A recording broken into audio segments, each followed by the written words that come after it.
Operation अल अक्सा की कसम, नहीं जीतेगा इजराइल।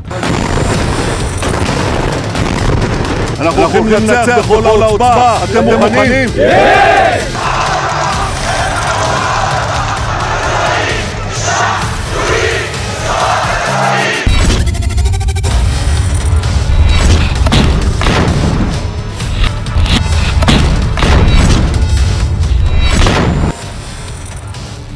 हमास के पास हारने को कुछ नहीं बचा है।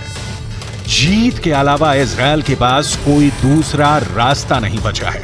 7 अक्टूबर को जब हमास के हमले के बाद से 1 महीने से ज्यादा की जंग हो चुकी है, लेकिन अभी तक हमास के 45,000 लड़ाकों को इजरायली सेना सफाया नहीं कर पाई है।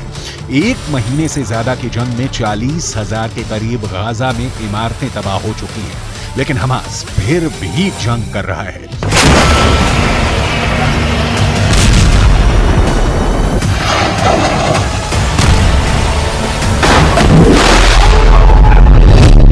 इजरायल की वॉर कैबिनेट के दावों के मुताबिक 5,000 से ज्यादा हमास के लड़ाके मारे जा चुके हैं, लेकिन उसके बावजूद हमास लगातार उत्तरी गाजा में इजरायली सेना और उसके टैंकों पर जमकर हमले कर रहा है।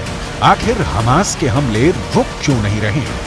लेबनान की राजधानी बेरूत में बैठा हमास का प्रवक्ता अबू उबैदा डंके की चोट पर कह रहा है कि ऑपरेशन अल अक्सा की कसम, नहीं जीतेगा इजरायल।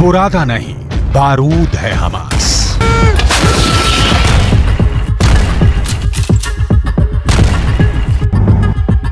एक महीने से ज्यादा की जंग में हमास ने साबित कर दिया है कि इजरायल भले ही हमास से हथियारों और तकनीकी मामले में ताकतवर हो, लेकिन हमास की लड़ाकू क्षमता कई मौकों पर इजरायली सेना पर भारी पड़ रही है। भले ही हमास के 70 के करीब टॉप और जूनियर कमांडर गए हों, लेकिन अभी भी 300 किलोमीटर के एरिया में फैली हमास की 1300 सुरंगों में 45,000 से ज्यादा हमास के आत्मघाती लड़ाके लगातार हमले कर रहे हैं। हमास के कई वीडियो में दिखाया गया है कि सुरंगों के जाल से निकलकर हमास के लड़ाकों ने इजरायली सेना, टैंक और भारी तोपखाने पर रॉकेट से घातक हमले किए हैं। अब आप ये भी जान लीजिए कि क्यों सुरंग युद्ध में हमास के लड़ाकों को महारत हासिल है। हमास के लड़ाकों के हाथों में ईरान के हथियार इजरायली सेना के लिए काल बन चुके हैं। जरा देखिए, हमास की मौजूदा सैन्य क्षमता देखें तो उसके पास ज्यादातर ईरान के दिए हथियार हैं। इजरायल पर मौजूदा हमले में फज्र 3 और फज्र 5 रॉकेट का इस्तेमाल किया जा रहा है। ये दोनों ही सतह से सतह पर मार करने वाली मिसाइलें हैं। इनमें से फज्र 3 43 किलोमीटर तक वार कर सकती है, जबकि फज्र 5 75 किलोमीटर तक तबाही मचा सकती है। ईरान से हमास को छोटी दूरी तक मार करने वाले रॉकेटों का जखीरा भी मिला है। इसके अलावा हमास हथगोलों और विस्फोटकों का जमकर इस्तेमाल कर रहा है। आरपीजी से सबसे ज्यादा हमले सुरंगों से हमास इजरायली सेना पर कर रहा है। विस्फोटक बेल्ट भी हमास के लड़ाके आईडीएफ के खिलाफ जमकर इस्तेमाल कर रहे हैं, जबकि एंटी टैंक मिसाइलें हमास का अचूक हथियार इस वक्त साबित हो रही हैं।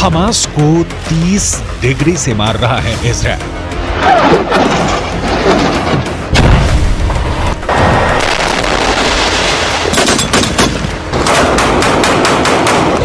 इजरायली सेना आईडीएफ ने गाजा में भीषण विनाश लीला चरम पर पहुंचा दी है।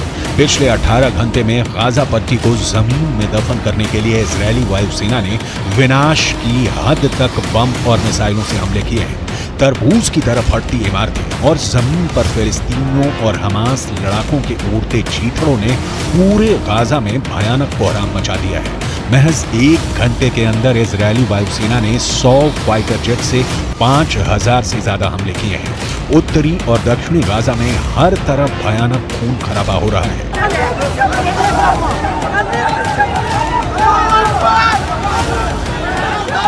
שנמצאים עכשיו בקו החזית, הם יודעים שהעם כולו עומד מאחוריהם. הם מבינים את גודל המשימה. הם נכונים לפעול בכל רגע כדי למגר את מפלצות הדמים שקמו עלינו לכלותנו.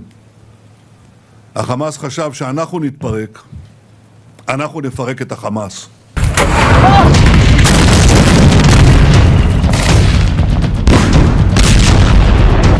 वहीं दूसरी तरफ